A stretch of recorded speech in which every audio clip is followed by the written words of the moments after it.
திருப்பாடல்கள் 11 1-7 முடிய. நான் ஆண்டவரிடம் அடைக்கலம் புகுந்துள்ளேன்.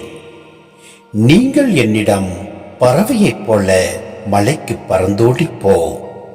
ஏனெனில் இதோ பார், பொல்லார் வில்லை வளைக்கின்றனர், நாணில் அம்பு தொடுகின்றனர், நேரிய உள்ளத்தார் மீது இருளில் அம்பு எய்ய பார்க்கின்றனர்.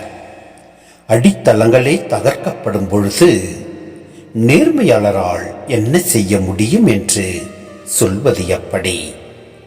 ஆண்டவர் தம் தூய கோவிலில் இருக்கின்றார். அவரது அரியணை விண்ணுலகில் இருக்கின்றது. அவர் கண்கள் உற்று நோக்குகின்றன. அவர் விழிகள் மானிடரை சோதித்தருகின்றன.